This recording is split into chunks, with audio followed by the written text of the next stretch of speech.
আসসালামু আলাইকুম। এখন দেখাবো জীবন যুদ্ধে হার না মানা সব বীর সৈনিক।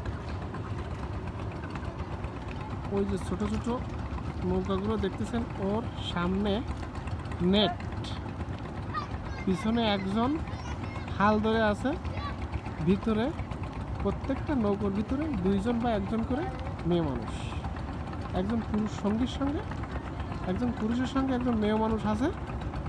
রেণুগুলো বাছাইকরণ করতেছে। দেখেন, শুধু একা জীবন যুদ্ধে লড়তেছে না, সঙ্গে একটা মেয়ে মানুষের জীবন যুদ্ধে লড়তেছে। আর জীবন কত কঠিন তা আপনারা এই নদীর পাড়ে, নদীর পাশে আসলে বুঝতে পারবেন যে জীবন কত কঠিন আর জীবিকা নির্বাহ করা কত কঠিন। একজন না, দুই তিনজন, প্রতিটা নৌকায় দুই তিনজন করে এইভাবে জীবনের সাথে লড়াই করে তাদের জীবিকা নির্বাহ করতে হচ্ছে। আসলে কাজটা সহজ মনে হয় না, মানুষ মনে করে কি সহজ, কিন্তু আসলে ব্যাপারটা তো সহজ না। এই যে আমার পাশে, এই যে এইখানে কিনারায়, একদম নদীর কিনারায় খোলপেটুয়া নদী, এই খোলপেটুয়া নদীর কিনারায় এই যে এক ভাই রেণু দেখতেছি, রেণু, অসাধারণ দৃশ্য।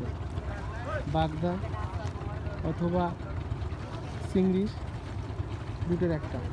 এ ভাই, পাইছো তুমি? এখনো পাওনি রেণু?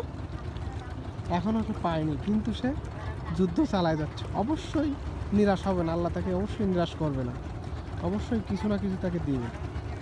সে কিন্তু ঠিকই চালায় যাচ্ছে তার কর্মকাণ্ড। এখন দেখা যাক শেষ পর্যন্ত কী হয়।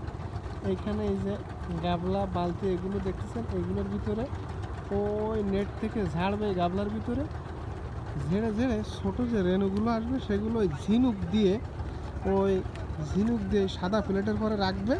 রাখার পরে সাদা প্লেট থেকে আবার ওই কালো যে বালতিটা দেখতেছেন, কালো বালতির ভিতরে রাখবে রেণুগুলো।